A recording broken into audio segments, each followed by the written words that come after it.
So now अब actual code लिखने से पहले पहले ये समझ लेते हैं कि हमारा C++ का कोड एग्जैक्टली कंप्यूटर में रन कैसे करता है। ठीक है, तो ये लॉजिक हमें पता होना बहुत ज्यादा जरूरी है। हम रन कोड पे क्लिक करते हैं, रन हो जाता है, आउटपुट मिल जाता है, लेकिन ये एक्चुअली हमारी बिहाइंड द सीन्स चीजें कैसी चलती हैं ये हमें पता होना बहुत ज्यादा जरूरी है। तो यहाँ पर ये डायग्राम आपको बहुत ज्यादा क्लियर कर देगा। सबसे पहली बात तो आपने एक फाइल क्रिएट करी है, जैसे कि यहाँ पर एक code.cpp फाइल है। हमने कौन सी फाइल क्रिएट करी? basic.cpp। अब फाइल का नेम कुछ भी हो सकता है, लेकिन ये जो CPP एक्सटेंशन है ये बहुत ज्यादा इंपॉर्टेंट है, जो कि डिनोट कर रहा है ये कौन सी फाइल है, आपकी C++ की फाइल है। ठीक है, तो ये है हमारी प्रोग्राम फाइल। कौन सी फाइल है? ये हमारी प्रोग्राम फाइल। अब ये जो है ये प्रोग्राम किस लैंग्वेज में लिखा हुआ है? C++ के अंदर। C++ क्या है? आपकी प्रोग्रामिंग लैंग्वेज है। ठीक है, तो यहाँ पर अगर मैं समझू ये तो प्रोग्रामिंग लैंग्वेज है। अब कंपाइलर क्या करेगा? कंपाइलर के पास हमारा, हम जब कोड को रन करते हैं, ठीक है, तो जब हम कोड को रन कर रहे हैं उस केस में क्या हो रहा है कि हमारा जो कोड है वो कंपाइलर के पास जा रहा है। ठीक है, हमारा कोड किसके पास जा रहा है? कंपाइलर के पास जा रहा है। और कंपाइलर क्या है? ये एक सॉफ्टवेयर है। ठीक है, अब कंपाइलर की जॉब क्या है? कंपाइलर की जॉब है कि आपका जो ये C++ का कोड है, ठीक है, ये जो C++ का कोड है इसको वो किस ऐसी लैंग्वेज में कन्वर्ट कर दे जो कि हमारा जो मशीन है या फिर हमारा जो कंप्यूटर है उसको समझ पाए।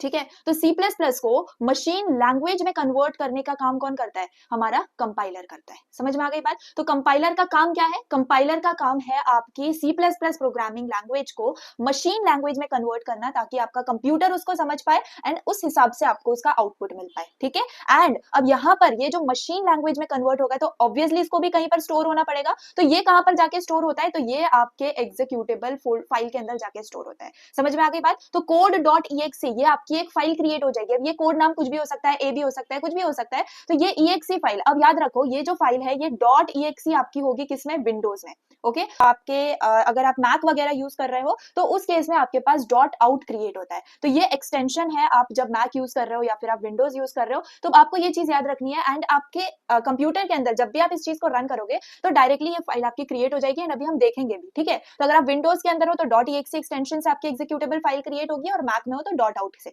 तो ये बात तो अभी तक आपको क्लियर हो गई होगी। ओके, तो एग्जीक्यूटेबल फाइल क्या है आपको समझ में आ गया, जिसके अंदर आपका जो कोड लिखा हुआ है वो कंपाइलर ने क्या कर दिया? मशीन लैंग्वेज में कन्वर्ट कर दिया। ठीक है, फाइनली अब आपकी एग्जीक्यूटेबल फाइल क्या होगी? ये जो फाइल है ये आपकी अब रन होगी एंड जैसे ही ये रन हो जाएगी वैसे ही आपको यहाँ पर आपका आउटपुट मिल जाएगा। I hope you got the point. तो सिंपल सा क्या है, देखो फंडा, यहाँ पर पहले तो आपकी ये code.cpp फाइल जो है वो आपकी, आपने जो फाइल उसके अंदर जो भी प्रोग्राम लिखा हुआ है, कोई भी प्रोग्राम हो जाए तो आप .cpp से उसको बना रहे होते हो। अब इसको आप कन्वर्ट करते हो या फिर आप कन्वर्ट नहीं कर रहे हो, आप कंपाइलर को दे रहे हो एंड कंपाइलर क्या कर रहा है? इसको यहाँ पर मशीन लैंग्वेज में कन्वर्ट कर रहा है। दैट मींस code.exe फाइल के अंदर कन्वर्ट कर रहा है। अब ये code.exe फाइल जो एग्जैक्टली आपकी रन होती है एंड देन आपको आउटपुट मिल रहा होता है। तो ये बात आपको पता होना बहुत ज्यादा इंपॉर्टेंट है कि आपकी जो ये फाइल है ये कैसे रन हो रही है। तो चलिए आ जाते हैं VS कोड के अंदर एंड समझते हैं कि हम जो है अभी तक जो हमने देखा कंपाइलर एंड ऑल, तो ये कैसे हो रहा है। तो अभी अभी हमने ये वाला जो कोड है वो लिखा हुआ था। ठीक है, तो अभी मैंने आपको ये भी बताया था कि आप जो है ये कोड रनर, ये आपका एक्सटेंशन है, आप डाउनलोड कर सकते हो एंड इस पे रन करके आप रन कर सकते हो कोड को। बट मैंने ये भी बताया था, मैं आपको बताऊंगी कि टर्मिनल से आप कैसे जो है कोड को रन कर पाओगे। अभी देखो यहाँ पर ये जो कोड है मैंने फ्रेशली लिखा हुआ है, ये पुराना वाला कोड नहीं है। अगर आपके पास, आपने फोल्डर में लिखा हुआ होगा तो आपके पास अगर पुराना कोड है एंड वो आपने एक बार रन कर दिया है तो यहाँ पर आप फोल्डर में देख पा रहे होगे कि कोई ना कोई .exe, अगर आप विंडोज में काम कर रहे हो तो .exe या फिर मैक में काम कर रहे हो तो .out फाइल जो है वो क्रिएट हो गई होगी। लेकिन यहाँ पर मेरे पास अभी कोई नहीं है क्योंकि मैंने जस्ट अभी अभी ये कोड लिखा है। फाइन, अब यहाँ पर अगर आप जाओ एंड यहाँ पर आप देखो, यहाँ पर ये जो आइकॉन्स हैं यहाँ पर आप क्लिक करोगे तो कुछ ऐसी विंडो आपके पास ओपन होगी एंड यहाँ पर आके आप टर्मिनल पे क्लिक कर सकते हो। ठीक है, तो जैसे आप टर्मिनल पे क्लिक कर दोगे तो जैसे नॉर्मल आपका टर्मिनल आपका होता है, ओपन होता है नॉर्मली भी, वैसे यहाँ पर आपका VS कोड में भी ओपन हो चुका है। जिस डायरेक्टरी में मैं अभी हूँ वो मेरे पास ओपन हो चुकी है।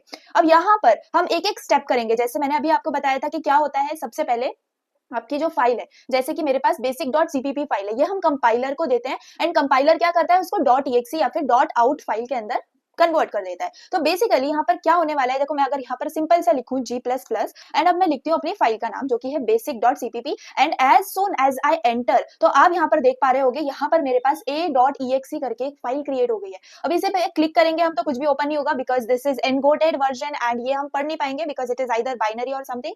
तो इसको यहाँ पर अभी हम कट कर देते हैं, लेकिन ये a.exe फाइल जो है ये ही हमारे इस पर्टिकुलर प्रोग्राम का मशीन कोड है एंड अब जाके ये a.exe को हमें रन करना होगा। तो अब इस a.exe को कैसे रन करेंगे, तो डॉट स्लैश आप करते हो एंड आप अपनी फाइल का नाम लिखते हो, जो भी डॉट आपकी फाइल है वो, and as soon as I enter मेरे पास मेरा आउटपुट जो है वो मुझे मिल गया, ठीक है। So this is nothing but the process कि आपके C++ का जो कोड है वो कंपाइलर से कैसे हैंडल होता है, कैसे रन होता है and all of the things, ठीक है। तो अब आगे जाके अगर आप इस कोड रनर को यूज नहीं भी करना चाहते हो तो आप स्किप कर सकते हो, डायरेक्टली टर्मिनल से आप रन कर सकते हो।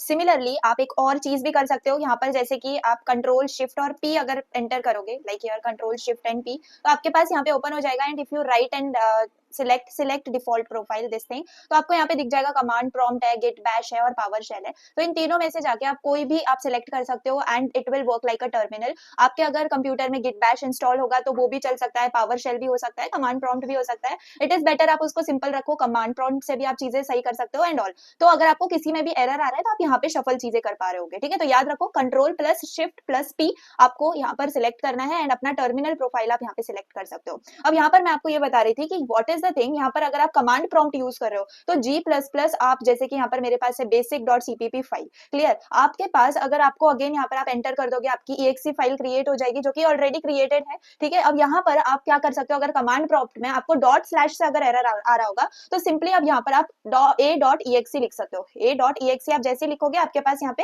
हेलो वर्ल्ड मेरे पास जैसे है वो प्रिंट होके आ जाएगा। अब ये दोनों चीजों को जैसे मैं बोल रही थी आप एक साथ अगर नहीं करना चाहते हो तो सिमिलर पैटर्न में आप क्या कर सकते हो, आपका एरो जो है वो आप क्लिक कर सकते हो एंड जो आपके रिसेंट आपके प्रीवियस होंगे जो भी कमांड्स वो आपके पास आ जाएंगे। एंड हियर आप इन दोनों को एक साथ कैसे लिख सकते हो, आप यहाँ पर जैसे कि G++ basic.cpp है, आप एंड करके a.exe कर सकते हो and this particular line will also give you the same thing, ठीक है। तो ये आपको करना है, आई होप आपको ये समझ में आ गया है। And every time now we will do this, और जब भी हमारा मन होगा we can use the code runner as well, ठीक है। तो दिस इज द थिंग, आप ऐसे रन कर सकते हो एंड आई होप आपको समझ में आ गया कि एग्जैक्टली आपका C++ का कोड जो है वो रन कैसे होता है।